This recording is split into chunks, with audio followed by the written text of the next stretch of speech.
Welcome to my talk, Cinematic Trailer Made in Serbia. So first, a short talk overview. We will have the introduction. We're going to talk about the collaboration and decision-making process for the trailer. In the second part, we talk about the workflow from game character to cinematic model. And the last part is reserved for Q&A. As mentioned before, my name is Carsten Biernat. I'm the marketing art director at Nordeus. Nordeus is a free-to-play mobile games company founded in 2010, and our headquarters are here in Belgrade, Serbia. We are mainly known for our football managing game called Top 11, but next to Top 11, we are working on multiple games. One of those games is a fantasy-based, character-driven PvP card game, and we decided to make a flagship trailer for this game. The trailer will be used for marketing purposes. So for us as Nordeus, it would have been very simple to go outside of Serbia to work with the biggest companies known for trailer production outside of Serbia. But as a pioneer for the Digital Serbia initiative, we decided to work with local talent. So we went out and looked for talent inside of Serbia that can deliver the quality that we expected from the trailer. Luckily, we found Bunker VFX, an animation and post-processing studio located here in Belgrade. They became our main partner in this project. We also had the pleasure to work with Trilateral from Novi Sad. They helped us for character development and all the rigs. We also worked with Take One on the mocap session, and they're also located here in Belgrade, Serbia. Besides that, to achieve the highest quality possible, we needed a little bit help from the outside. So we worked with Cubic Motion, and we did an additional mocap session with Centroid over in the UK. But fortunately, their post-processing studio is in Serbia.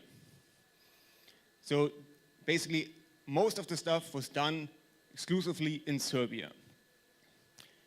Here we have a behind-the-scenes pictures, a look at Bunker VFX Studio. The red picture is the mocap session at Take One, and next to it, we see the online mocap session we did with Centroid. The middle picture with all the people is the creative team that was responsible for all the workflows and the creative decision-making processes. The guy drinking the tea, as usual, is Darko, our creative lead for marketing at Nordeus. Then we see Costa and Anna, the founders of Bunker VFX, and myself. But besides those four people, there were many, many more people involved. And I'm happy to share today the trailer and the teamwork, the effort everybody put in to produce the trailer made completely in Serbia.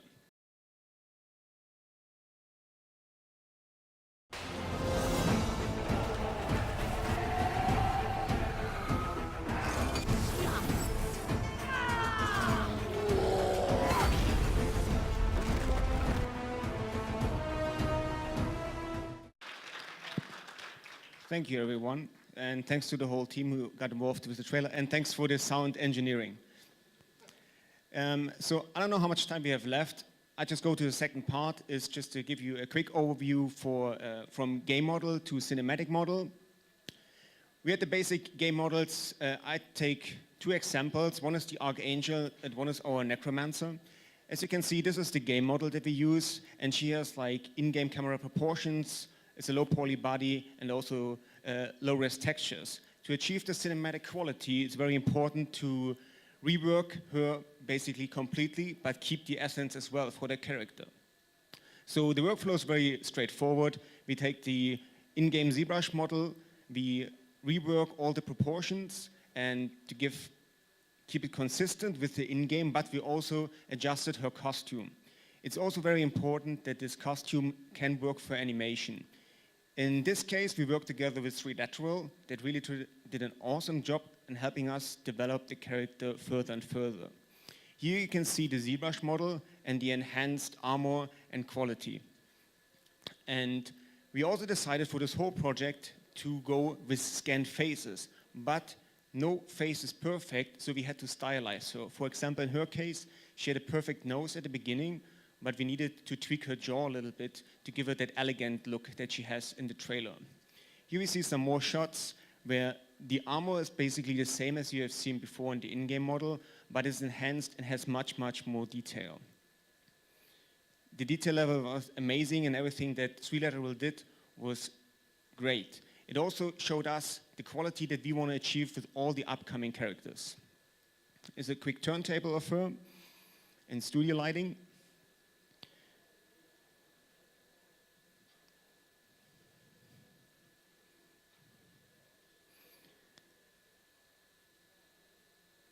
There's her in the trailer as you have seen her. Now, since she was our prototype for the quality bar that we wanted to achieve, we worked with multiple characters at the same time. One of the characters was our necromancer. Here you see the in-game model. And then this story will be about killing your darlings. Because we had at the beginning of the promotional phase, we have the promotional artwork, and everybody was in love with his face and the rendering in this artwork. And next to it, you see the ZBrush model of the face. Basically, it worked, and we thought it's good enough for our cinematic trailer.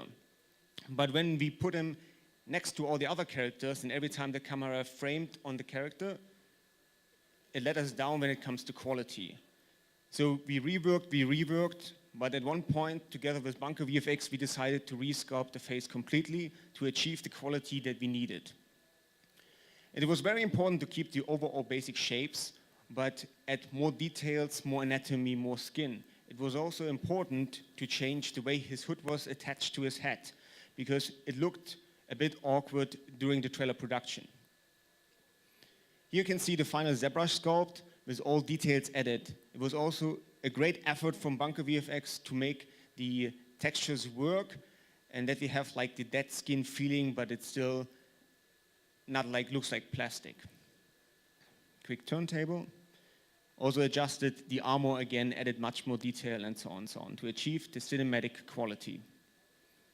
This process from game model to cinematic model we applied to every character, and every character in the process needed adjustments here and there. I will just go through all the characters we have very quickly, just the pictures. This is the illusionist, the in-game model, and the cinematic model. She was kind of easy to translate, but we had to do a lot of work with her face as well. Here you see the Paladin in-game model and the translation to the cinematic model. Same stuff, we used the scanned head, we modified it, we adjusted, we keep the shapes, and then we added to the armor additional details. He liked it, I guess. Rue was the most beloved character from the beginning, and he was the easiest to translate into the trailer. As you can see, it was one-to-one. The biggest problem was to make his cloth basically work, and Bunker VFX did a great job in making it possible. A next step was to create all the minions. The game at the time had like just two blue minions and red minions, and basically 3 units, a tank unit, an archer unit, and a melee unit. For us, it was now important to make them different, that somebody who watches the trailer for the first time can associate each minion as an army connected to the character. So we did a multiple concept, and it was very important to keep the mesh the same, so we can use the same rig, and just change the textures and the displacement maps. Again, together with Bunker, they did a great job on making each character work. Here we see the Archangel minions. Also, the colors are connected to the character, so it's a visual code easy to recognize. And we see the Necromancer's minions as well.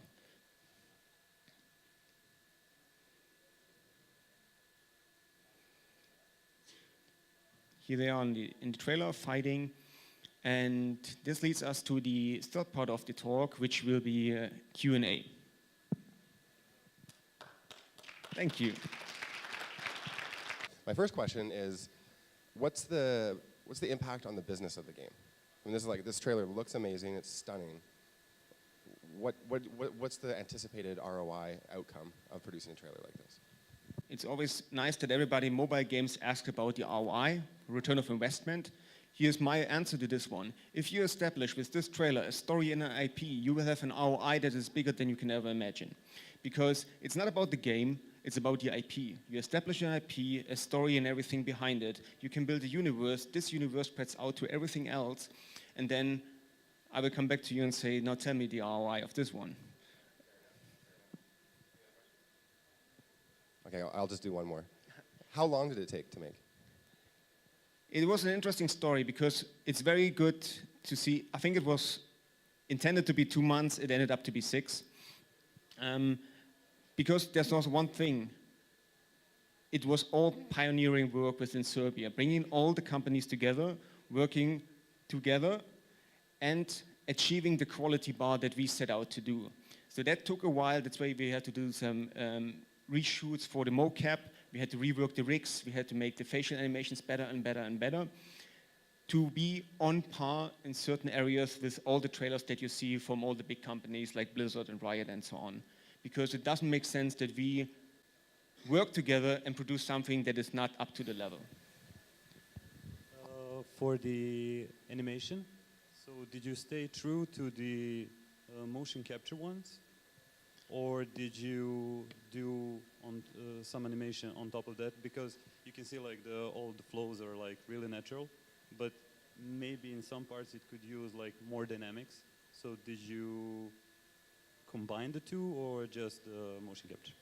Yes, it's a combination of everything. And the animators over at Bunker did a great job because for them was also a kind of new workflow to rework the mocap, get the data, work with the rigs from 3-lateral. So this was all pioneering work. So at the end, basically I would say it's everything. It's keyframe, it's keyed animation, and it's like mocap data as well. And sometimes they all overlap. So they worked hard to getting this done because we were very demanding. Okay, cool. Well, big round of applause. Thank you so much. Thank you, guys.